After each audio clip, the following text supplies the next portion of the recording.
Hey guys, we're back in Garage 31 talking headsets, or would it be a headset there?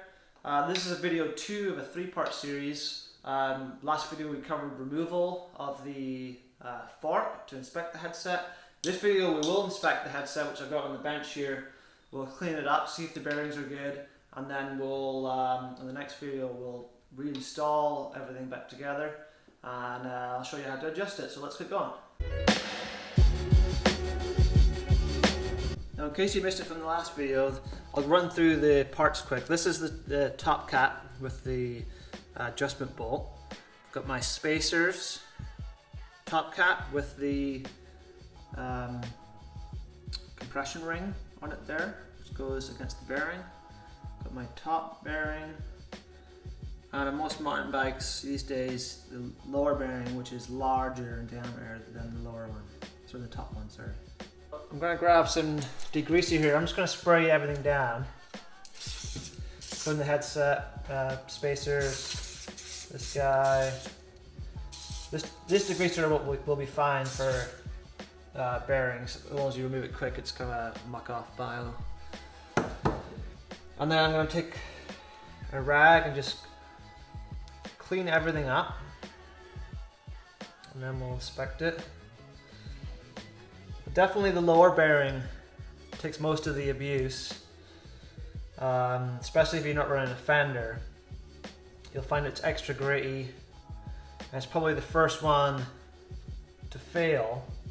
But doing this service every 5 or 6 months, at least, I guess, maybe twice in the winter, will just help prolong the bearing and save you spending $50 every 6 months buying some new ones, because you can just buy replacement bearings. You don't have to replace the whole headset unless it's completely worn out.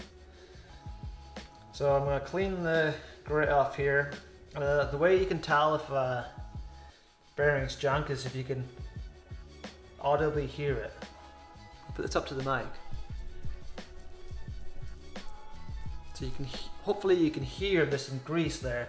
There's no notchiness to it. It doesn't feel rough. I can't see any corrosion around it.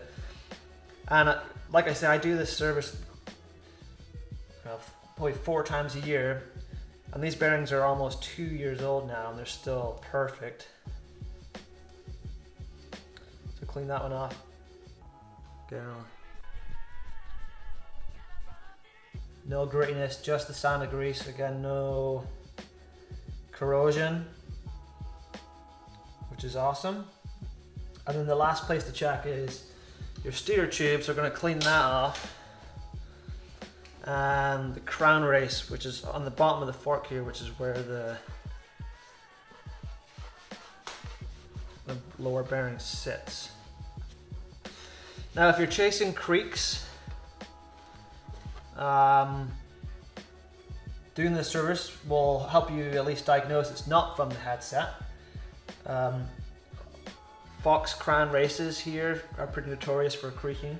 So if you have this if you ride into a curb or something like that and you get this cracking sound, it's probably from the crown race, which you'd have to replace. It's probably not from the headset. But certainly in dry conditions, like 2 or 3 months of no rain, lots of dust can build up here and just create, as your headset comes loose, it can create some movement. And by taking this apart, cleaning it, re-greasing it, readjusting it, you could silence most creaks with the headset like that. So pretty simple, as long as your bearings are in good condition. So now everything's clean. I've inspected it all, everything seems good. Now we can put it back on the bike. Now if you find that your bearings are junk, you've got a few options. You can, depending on the brand of headset, locate bearings. They're not standard bearings that you'd find in like an auto parts store or a commercial store like that. They are flanged on the side down here, and there's a few different variations of that. Even if you find ones that are the same flange, chances are they won't fit cross brand, so you have to find the same brand. This is an FSA headset. FSA have a couple bearing models that also are fit very similar. So there's potentially options for a higher end headset. I would recommend Cane Creek is my personal favorite. They do a lot of different cup sizes and the bearings are all standard. So if you were to wear them out, then you can just find Cane Creek bearings, top and bottom, they're all exactly the same. Hassle-free system in that sense. If you can't find bearings that are specific for your headset, potentially check Enduro bearings. They make a whole range of bicycle specific bearings. This one here is a bicycle specific headset bearing. Kind of looks like that. They got a few different coatings on them. Similar price to the OEM brands, but just another option for you. Well, we've got the headset parts ready. The frame's not ready yet, so we're gonna have to clean out the cups too. These microfiber towels work great for cleaning out bikes. We're gonna check and see if there's any damage on the inside of here, which there's not, and I'll show you that in a sec, and we'll just clean out the bottom one.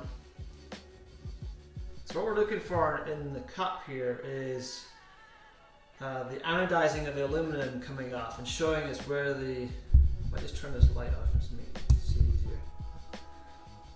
So you can see around the edge there, there's this kind of white mark.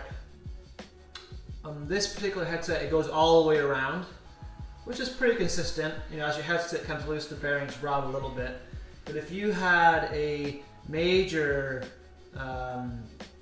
there was tons of anodizing coming off around here, then that would indicate that the headset was run loose for a long time.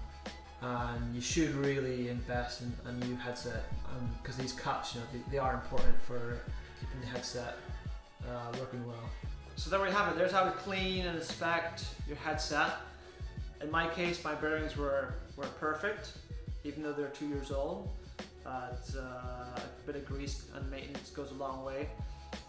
Some helpful advice too to find some new bearings if your old ones are junk, and if your headset's junk too, how to identify that. If you found this video useful or really like it, if you could subscribe and give me a like.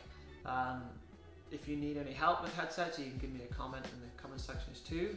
Next up, we're going to reassemble everything, grease them up, reinstall the fork, put the bike on the ground, and adjust and true up our handlebars. So keep an eye out for that video. Thanks.